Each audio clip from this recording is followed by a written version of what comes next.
This episode is sponsored by Tanasi. Tanasi is a university-developed one-to-one CBD plus CBDA formula that is 2 times more potent than CBD alone. Experience all-natural relief to calm your mind, relieve aches and pains, and get a good night's sleep. Go to tanasi.com and use the promo code SLAYER to get 25% off at checkout. That's TANASI.com to get 25% off your first order with the promo code SLAYER. In the third episode of our Restful Nights series, we're going to be discussing more practical tips to improve your sleep quality.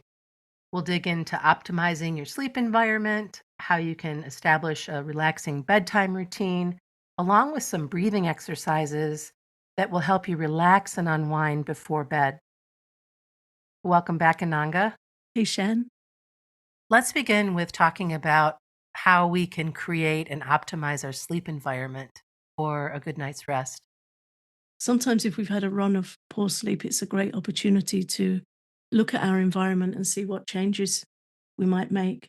And as I'm saying this, I'm remembering a friend that moved into a new place and it had this bright yellow bedroom, and it was a very daytime mood. And she noticed that she was having trouble sleeping there. It's such a bright, light, sunny color, lovely in the daytime, but just not conducive to sleep. So it can be really helpful to look at the color of our bedding, furnishings, lighting, temperature, noise. Some people really need a dark, quiet sleep space where there's help with blocking out stuff coming into our senses. I share that experience when we bought our house. The bedroom was covered in wallpaper. I didn't really like the wallpaper either, but it was much more light and daytimey. And we ended up stripping all of that wallpaper off and painted the walls like a deep green color. And it just changed the mood. And it's a wonderful, relaxing place to sleep for sure. So different. Just that change, that one change. Yeah. And there's places we can explore colors. Ayurveda talks about different colors that are suitable for different mind body types. If you're a more fiery type, then you want those soothing colors, the cool greens and bluish hues. You don't want fiery colors, red and orange. They're wake up, energizing colors. Some people need more weight on their bedding. They need to feel grounded with that extra weight. Some people need lighter bedding. It's helpful to do a bit of research and have a look at your surroundings and really try and create a space that invites sleep. I know people that like relaxing music playing in their sleep environment. Some people like dim lighting, some people like no lighting. So it's not really a one size fits all thing. It's getting to know you and your needs. But often we talk about anxiety and the Vata type who are more prone to anxiety. And as a general rule, they need to be more warm, they need soft, and they need that little bit of extra weight so they feel grounded. Get to know your needs and explore. And it can be a good opportunity to kind of go back into it with a fresh outlook because often when we're struggling with sleep, we make it feel like a permanent thing. Right. And there's so much you can change. So much. I'm one of those sleepers. I like to have some white noise in the background. And I've gotten quite used to it. And luckily, in our travels last year, we stayed at a place that had these noise canceling machines that are really easy to travel with. They're a perfect size. And I thought, I want to have that instead of a fan or something else making that sound. I never really liked the alarm clocks that had the different sounds because I would tune into the loop, like where they edited it. Okay. Yeah. And I could hear that. I realize this is a strange thing to say, but I know that some of our listeners will be able to relate to it. And I bought it and it replaced the fan that I would normally have on. And it's been fabulous. And if I need to, if I travel somewhere, if I'm going to stay with my folks or whatever, it's easy just to throw in a bag and bring with me. It's just getting to know what we need. Some people like a fan, some people like a light.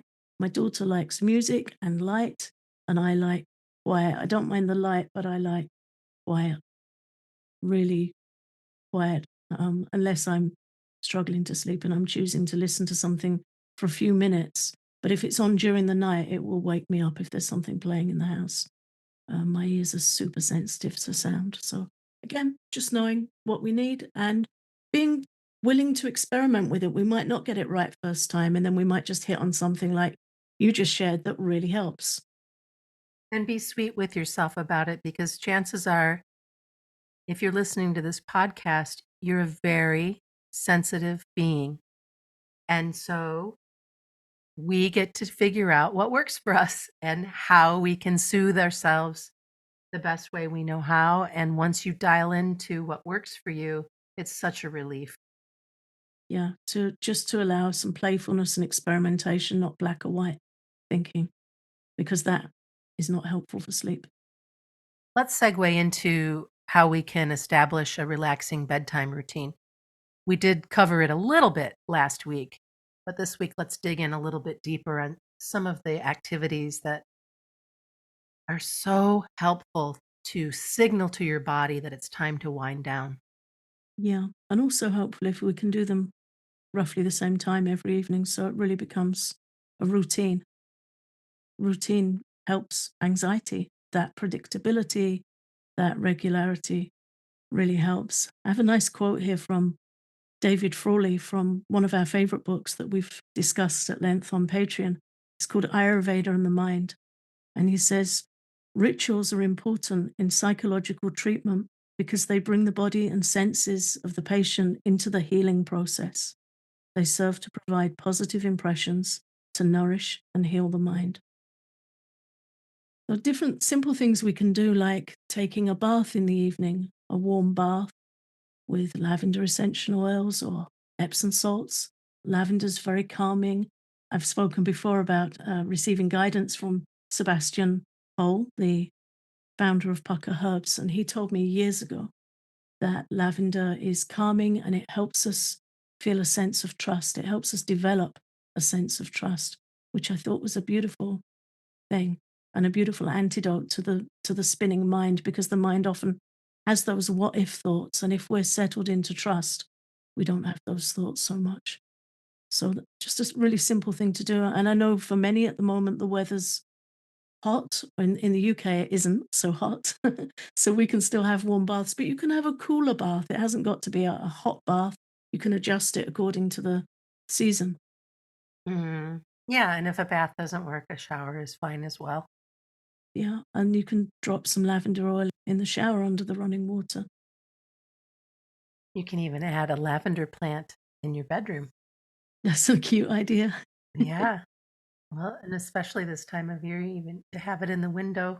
I have plants all over the place. There is something that I think is important to bring forward, and it's only from my own experience that I've learned this. Do what you can to keep screens out of the bathroom when you're taking a bath. I used to bring my laptop in and set it up and then watch a show or watch a class or whatever, and sometimes that's fine, but if you really want the benefit of bathing to help you relax and unwind and get to sleep, then keeping the screens out of the bathroom is a much better choice. And just focus while you're bathing on relaxing and breathing and just allowing yourself to be as comfy and cozy as you can. It doesn't have to be a super long bath time. Even 15 minutes can make a difference. Yeah, really good to keep the screens out.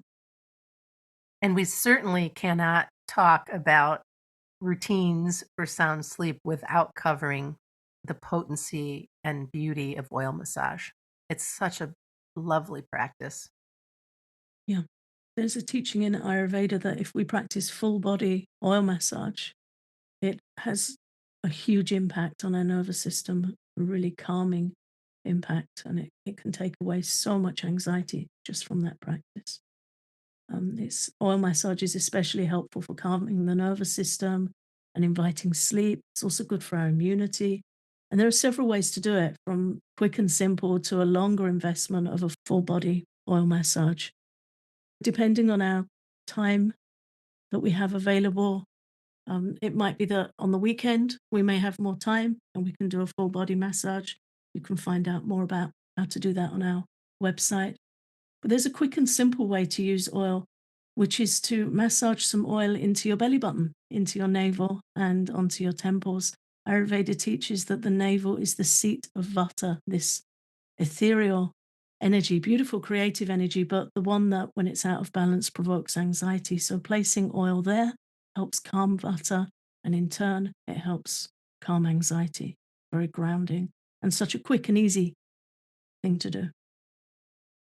I've been doing that now for several years, and it's made a big difference for me. And I like to switch out the oils too. Sometimes it'll be sesame oil, or sometimes it'll be castor oil, just depending on what it is I'm called to.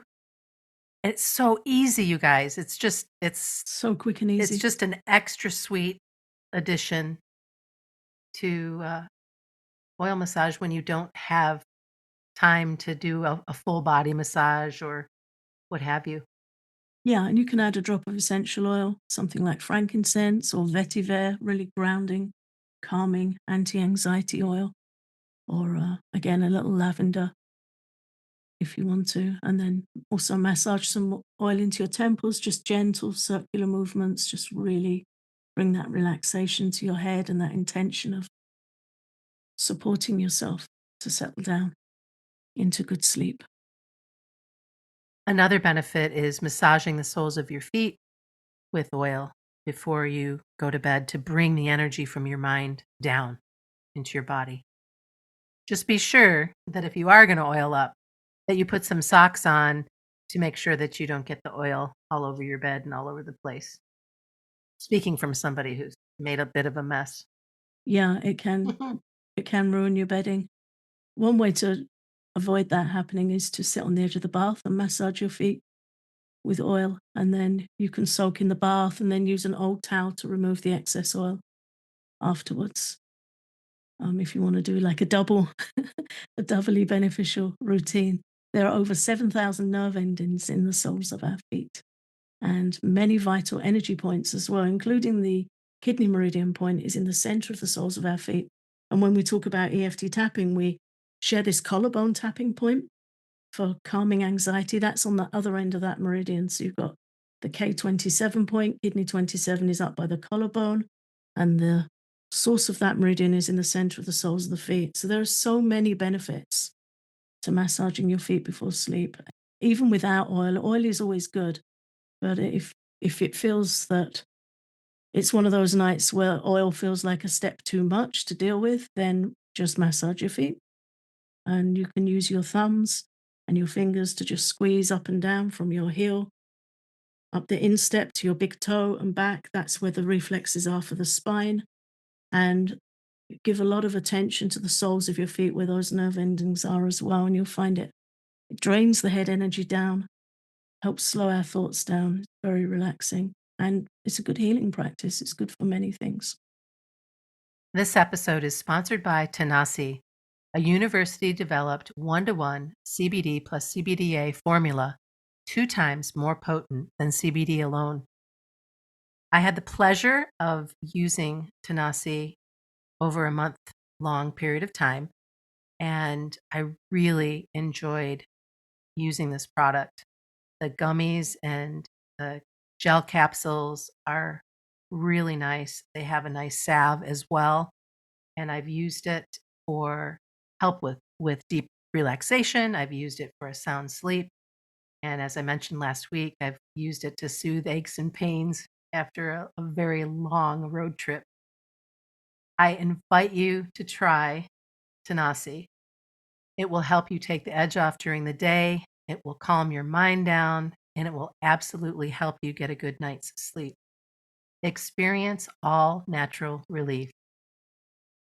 Go to tanasi.com and use the promo code SLAYER to get 25% off at checkout. That's TANASI.com to get 25% off your first order with the promo code SLAYER.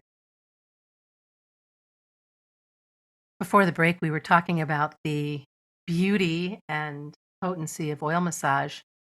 And now we'd like to dig into breathing practices and breathing exercises that can help you get a good night's sleep. Breathing exercises are a great way to calm anxiety and to calm a busy or restless mind. And we'll share a couple here and talk you through how to do them. They're good for any time of the day, but really helpful for winding down for sleep, and you can choose which one you prefer. These are both pranayama breathing practices. The first one is alternate nostril breathing, which is very relaxing, and you can practice it sitting on the edge of your bed, closing your eyes if you feel comfortable to do so. And then you close your right nostril with your thumb and you breathe in through the left side. Then close the left nostril with your ring and little finger and exhale through the right side. And then you breathe in on the same side, breathe in on the right, close the right with your thumb and breathe out on the left. Just keep repeating that pattern of breathing till you feel nice and calm and relaxed. It takes a little bit of getting used to, but we'll have the written instructions in the show notes. And we also have a guided practice on our Patreon if you prefer to follow along step by step, listening to the directions. Alternate nostril breathing helps calm the mind. It's beneficial when our mind is anxious before sleep. And it also helps balance the right and left hemispheres of the brain. It's a good practice before meditation as well to really get your mind in a receptive and relaxed place. And once you're used to it, you can easily do it and figure out where to start and how to do it. It becomes second nature. It does. There's also the bumblebee breathing technique for calming anxiety. This one's kind of fun just because you get to make a little bit of noise. It naturally lengthens your exhalation, which will remedy the tight upper chest breathing that's often associated with stress and anxiety. It's such a beautiful practice that helps you switch off the fight or flight response in your body. And it's named after the humming sound that bees make. There's been research recently confirming the benefits of this ancient practice and the humming sound for soothing a racing mind. And it might feel silly at first, but it really is a wonderful exercise. You can use this breathing practice at any time of the day, and it will help calm anxiety.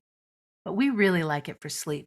It's really helpful to bring you out of that fight or flight place. And to practice the bumblebee breath, just sit comfortably with your shoulders relaxed and take a few natural breaths. Then you're going to close your eyes if you're comfortable to do so and breathe in through your nose. And as you breathe out, you make the sound of the letter M or a humming sound. For as long as is comfortable for you until you need to breathe in again. Then repeat this breathing in through your nose and making a humming sound like a bee as you breathe out. And I will say this is a great breathing practice to teach your kids. If you have little kids that get stressed out or panicky or they just kind of need to bring things down a notch, you can teach them to do this and they have fun with sounding like a bee. Yeah. I remember sharing this with somebody years ago. We were in a shopping center. I was with a friend and they started to feel very anxious and ungrounded. So I suggested we just sat somewhere out the way and I showed them how to do this breathing practice. And they were amazed how calm they felt, how much it helped them feel grounded and centered. They were really surprised. Of course, because it was a busy shopping center, there was kind of a humming noise going on anyway. So they didn't stand out. You know, we often teach anxiety calming practices that are really discreet and nobody knows you're doing them, but this isn't one of them because it involves a noise, though. Where she was, the noise was masked. But yeah, you can still do it, in the car, take yourself off somewhere. It's wonderful to do any time of the day when you feel overwhelmed and you need to feel some peace of mind and groundedness, and especially good for sleep. It's very calming. And again, we have a guided practice for this on our Patreon, we made a collection of breathing practices some years ago, and this was one of them. You can hum along with Shan. She's humming on the track. And we put some gentle music as an accompaniment. And again, if you find it easier to just have somebody to listen to and follow along with them, sometimes when we feel stressed or anxious, we can easily put ourselves off trying something by just thinking, oh, I can't remember how to do that. How do you do it? And we don't want to go and look it up. So it can be nice to have audio guidance or just have a note on a piece of paper by your bed how to do it. So it's easily accessible. Hmm. Thanks for listening. If you love our podcast, please consider exploring our Patreon for loads of Anxiety Slayer extras for calming anxiety. You'll get exclusive posts, guided meditations, tapping sessions, breathing exercises, and popular episodes from our archives. Check it out at patreon.com/anxietyslayer.